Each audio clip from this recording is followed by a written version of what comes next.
Hello everybody, welcome along to this video, which is Mr. Johnson Teaches Macbeth, a summary of the entire play. Yes, I'm going to try and condense down a massive Shakespearean text into just a few minutes as a final bit of revision for you, going back over the events of the play. So it's up to you what you do with this video really. Making notes and pausing would be a good thing, but you may just want to let it all wash over you.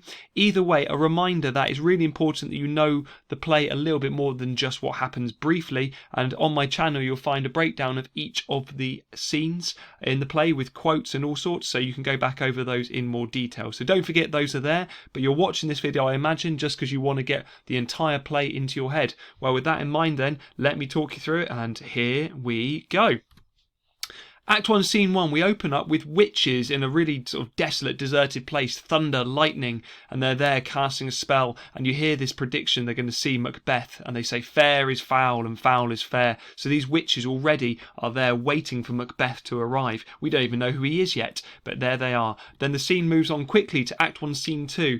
We're in the middle, or nearing the end, of a battle between the countries of Scotland and Norway, as you can see there. King Duncan, the King of Scotland, is receiving news, He's got his oldest son there as well, but a captain tells him stories of what's going on in the battle and how they were victorious in the battle. So Scotland wins, and it's down to the bravery of a character called Macbeth, and the quotes on the side there, brave Macbeth. And we hear a story about this brave Macbeth, how he's fighting in the battle, comes across this soldier, and he unseamed him from the nave to the chaps, sticks his sword in his belly and runs it right up, splitting this guy open. So Macbeth comes across as a really noble character, fighting for his country, but also like this sign of danger.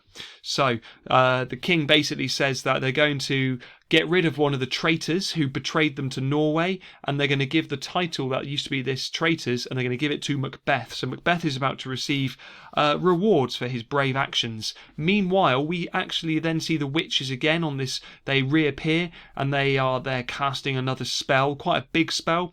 Meanwhile, then we shift over to Macbeth and Banquo. Banquo is Macbeth's friend. They're both loyal, noble, good, worthy soldiers. And they are returning from the battle, having a conversation, when suddenly they come across these witches, and they ask whether they can speak, and the witches start making predictions for their futures. And to Macbeth they say, "All hail Macbeth, Thane of Glamis," which is his title, it's what he is, it's part of his rank, he's the Thane of Glamis. And the second witch says, "All hail Macbeth, hail to thee, Thane of Cawdor," which is something that he isn't. "All hail Macbeth, thou shalt be king hereafter," says the third witch. And we get these three predictions, or three greetings: Thane of Glamis, which he is; Thane of Cawdor, which he isn't; you shall be king, which he isn't.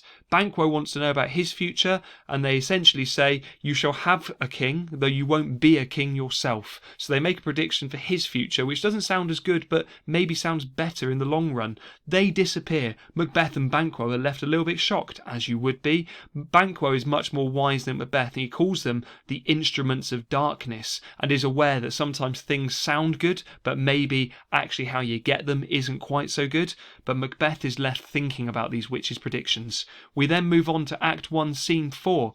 In the interim, Macbeth has just received news that he's going to become Thane of Cawdor. It means the witches' predictions have already started coming true.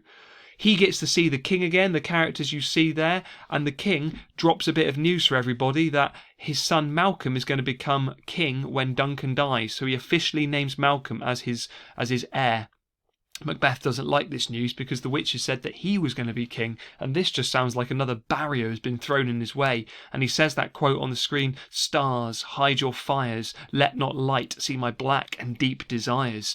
So almost heaven don't see what I'm starting to plot and plan, because he realises to become king he's going to have to do something about it. And not only is the king in his way, now the son of the king is in his way as well. Meanwhile, he's written a letter to his wife the first time we meet, Lady Macbeth. She comes across as a very strong character. She's reading his letter about all these witches' predictions, and it starts getting her excited. And she says things like, "Come, you spirits, unsex me here, like make me stronger." And she says all sorts of other things which are really worth checking out in this scene. She's a good character. Her husband arrives. She gets very excited about the idea that the king is on his way to stay at their castle. that night. It's like it's all falling into place for them. The witch has said he'd be king. The king's come in. Here's their chance to murder him, and then Macbeth can become king. And she tells her husband to look like the innocent flower, but be the serpent under it. One of many things said in the play, which almost is about the idea of looking like one thing, being another, hiding your true intentions, and being deceitful and deceptive. So that's where the scene ends. We get an interim little scene, but then we move back to the characters. The king has arrived, and they're having a massive feast, and the Macbeth decides, we shall proceed no further in this business, he so says, because the king has been so kind to him. He doesn't want to murder him. He should be looking after him. His wife is deeply unhappy with this, and insults him, and manipulates him, and it comes to a quote when she says, when you durst do it, like kill the king, when you dared to kill the king, then you were a man. She manipulates her husband, and convinces him that actually the murder of the king is something that they must do. Moving on, we move into the second act of the play. Macbeth is left alone on his way to kill the king, and then he visualizes this dagger in the air in front of him. Whether it's there or not, we don't ever really know, but he sees it, and he says lines like, is this a dagger I see before me? And he calls it a bloody business, but he ends the scene walking off to kill the king, which is something we don't see. Instead, we move to this next scene where his wife is waiting for him. She's nervous. Is he going to do it? Is he not? Then he comes in. He brings the daggers with him. Why would you bring the murder weapons out of the scene? But there he is in the darkness with his wife, holding daggers, covered in blood. And he gets very upset by this. Will all great Neptune's ocean wash this blood clean from my hands? He's really obsessed by the blood on the hands, whereas she comes back after getting rid of the knives, putting them back with the body, and says, a little water clears us of this deed. And there's a real difference between the two. But the murder of the king has been committed. He isn't king yet, however. There's a few steps to get out of the way. In the next scene, we're greeted by the porter, a small character who's adds a bit of comic relief, but then all these people arrive to wake up the king the next morning. Macbeth and Lady Macbeth come out in their bedclothes, pretending that nothing's happened, and then Macduff goes in to wake up the king, comes out, horror, horror, horror, he says, and all hell breaks loose as everyone realises that the murder of the king. Now Macbeth has been quite clever, as has Lady Macbeth. They've made it look like it was the king's servants. They drugged them, they covered them with the king's blood, and left the daggers next to them. So it looks like the king's servants killed him. Macbeth goes off, kills them, comes back, and then he's almost covered his tracks basically by killing the king's servants. So all it goes off, everyone disappears. There's another couple little scenes, but essentially the king's sons run away. They're worried that they're going to be the ones killed next, and it leaves Macbeth to become the king. And that's where we find him at the start of Act 3. Macbeth has become king, but the trouble he has is Banquo heard the witch's predictions, and Banquo is a bit suspicious. Banquo goes off riding with his son Fleance, and Macbeth says things like, to be thus, like king, to be thus is nothing but to be safely thus, because he isn't really safely king, because Banquo knows what the witch has said, and Banquo's suspicious, and he says things like, our fears in Banquo stick deep. So what is Macbeth going to do? Well, things are about to get worse. He hires 2 murderers to go off and kill Banquo and kill Fleance. The witch has told Banquo that his sons would become king, and that means that Fleance, Banquo's son, needs to die as well. Then we get a scene between these 2 characters having a discussion. Macbeth is really troubled by everything because, of course, Banquo maybe knows too much, and he says this great line, "Oh, full of scorpions is my mind, dear wife." But he tells her he has a plan, but he won't reveal what it is, and he almost starts taking sort of a more powerful role in the relationship. We then go on to a quick scene where Banquo and Fleance are hunting in the woods, and then suddenly they're set upon by 3 murderers. Stab, stab, stab. They kill Banquo. Fleance manages to run away and escape, which means that the witch's predictions could still come true for him, whereas Banquo is murdered by these murderers who Macbeth sent to kill his best friend.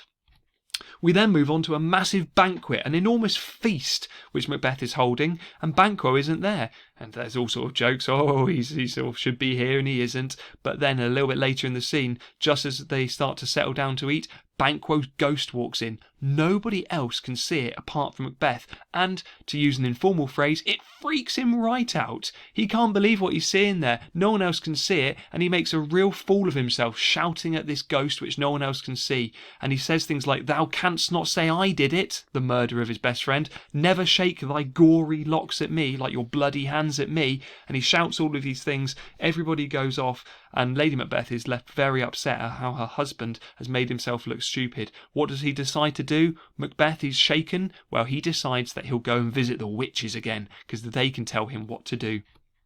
Off he goes into Act 4, Scene 1. The witches are there casting a really disgusting spell. I'd really say check it out. Check out my video on Act 4, Scene 1. But that's what they're doing, and they use phrases like double, double, toil and trouble, fire burn and cauldron bubble. And then before he comes on, they change and they say something wicked this way comes, suggesting that Macbeth is now someone evil. There's a lot of to and fro between them, but essentially then there are more predictions. Beware Macbeth, beware Macduff, they say, who is one of the other thanes in the country.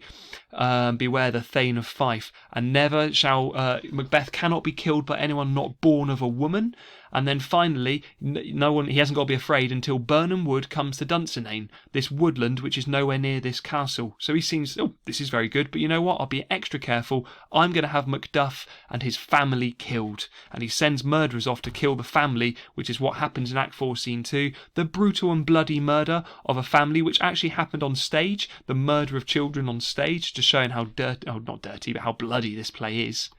And then we get another scene. Now this is Macduff. His family's just been murdered. He doesn't know this until later in the scene. There's a big discussion because Malcolm, the king's son, King Duncan's son, ran away to England and he's gathering an army together. The English are going to come over to Scotland and help defeat this tyrant Macbeth. Now Macduff finds out that his family has been murdered, and this makes him very, very understandably angry, and he decides he's going to take revenge on Macbeth. We move into the final act of the play. Lady Macbeth has become more and more obsessed about the killings, and she's visualising blood on her hands. She's sleepwalking. She's seen by a doctor and this gentlewoman in a scene that's really worth checking out. And she says things like, "Out, damn spot," seeing this blood on her hands, which represents the guilt which she cannot get rid of. Off she goes, and we never see her again, but we do hear what happens to her shortly. There's another scene shortly after where Macbeth is getting ready for the battle, and he is brought news by servants and doctors of what's going on. "Bring me my armour, hang those that talk of fear." He is changed very much from a noble and loyal soldier at this point into somebody who is just determined to fight, fight, fight. He has lost all sense of fear because the witches have told him things which make him feel like he's almost invincible. Act 5, Scene 4 is a short scene but important in that Malcolm and Macduff arrive ready to battle Macbeth along with Siward, who is the King of England, and what they do is they cut down branches to disguise themselves as they approach Macbeth's castle. By doing that, they make one of the witches' predictions come true, because the Birnam Wood is literally coming towards Dunsinane Castle because they're hiding behind the branches from the wood. So it's again this really clever way that the witches almost tricked Macbeth. Moving on, we have Act 5, Scene 5. Macbeth is brought the news that his wife has died. It seems like she's killed herself, and he makes this really long soliloquy speech about how life is like a brief candle and your life is burning down and then it's gone out too quickly. He becomes very reflective, but then becomes determined to fight to whatever happens to him. Now I'm going to summarise these final scenes really quickly in that there are battles, lots of people die. There's a great final battle between Macbeth and Macduff, in which Macbeth suddenly and finally finds out that Macduff was born by a caesarean, meaning when he was not born of woman technically. Again, the witches have sort of tricked Macbeth, and then that means that Macduff is able to kill Macbeth, which he does. And then we have the final bit where the head of Macbeth is brought in by Macduff, meaning that Malcolm, the king's son, can become the king of Scotland and life is restored to normal. The traitor has been punished for his actions. Now that is as quickly as I could do it. I don't think that was too bad. A 14-minute video in which about 12 minutes of summary of a massive play. As I say, I hope that's useful, but what's really important is you know the play in a little bit more detail than that, of course. So do check out some of the other videos on my channel which goes through it and some of the other bits. But I hope that's been useful to you, and I wish you all the best when it comes to you writing about this play. Thank you and goodbye.